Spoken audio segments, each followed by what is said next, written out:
और देश की 3 लोकसभा सीटों और 29 विधानसभा सीटों के लिए आज वोटों की गिनती का काम चल रहा है। बिहार में जेडीयू और आरजेडी के बीच कांटे की टक्कर है, तो हिमाचल प्रदेश में बीजेपी को बड़ा झटका लगा है। राजस्थान और मध्य प्रदेश में कांग्रेस और बीजेपी अपना अपना किला बचाने में कामयाब दिखते हैं। अभी तक की तस्वीर ऐसी है।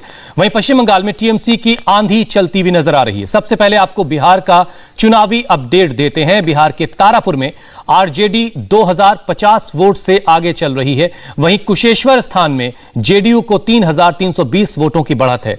ये दोनों सीटें जेडीयू के पास थीं, लेकिन उपचुनाव में नीतीश कुमार की पार्टी कड़े मुकाबले में फंस गई है। पल पल का रुझान हम आपको बता रहे हैं।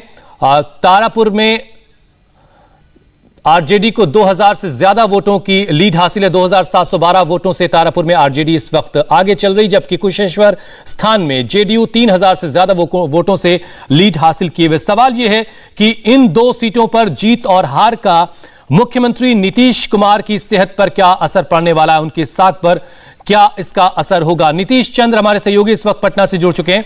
नीतीश, सिर्फ 2 सीटों पर उपचुनाव हुए हैं और दोनों सीटों पर में से एक पर जेडीयू और एक पर आरजेडी आगे चल रही है, लेकिन इसे और ब्रॉडर एस्पेक्ट में जरा अपने दर्शकों को समझाते हैं कि इस हार जीत से नीतीश कुमार को क्या फर्क पड़ेगा। देखिए, सबसे पहले तो मैं एक अपडेट आपको दे दूं। दरभंगा के कुशेश्वर स्थान से जेडीयू ने अपनी बढ़त को और ज़्यादा कर लिया है। 7501 वोटों से वो आगे चल रहे हैं। तो ऐसा लग रहा है कि कुशेश्वर स्थान में जेडीयू की जो बढ़त है वो लगातार जारी है, लेकिन तारापुर में करीब 2500 से अधिक मतों से आरजेडी आगे है। तो कांटे का मुकाबला साफ तौर पर दिख रहा है, लेकिन जैसे जैसे समय बीत रहा है, जैसे जैसे राउंड की गिनती बढ़ती जा रही है, ऐसे ऐसे जो तस्वीरें भी साफ होती जा रही है। हालांकि अभी तारापुर में 24 राउंड की गिनती होनी है और कुशेश्वर स्थान में 22 राउंड की गिनती अभी होनी है। तो ये दिलचस्प होगा देखना, लेकिन जो शुरुआती रुझान है इसमें साफ तौर पर दिखाई दे रहा है कि कांटे का मुकाबला है। एक सीट पर आरजेडी और एक सीट पर जेडीयू आगे बढ़त बना रखी है।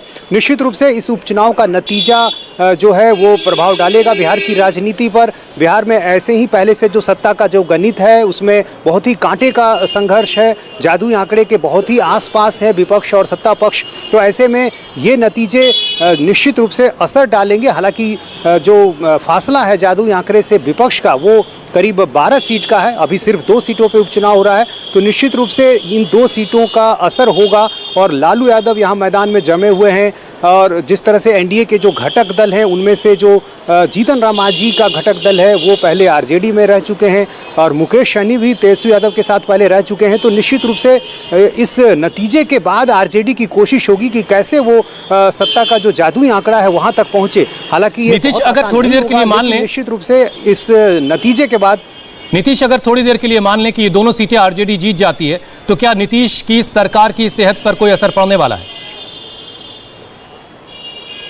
देखिए, फिलहाल तो ऐसा नहीं दिखता है, क्योंकि जो जादुई आंकड़ा 122 का है।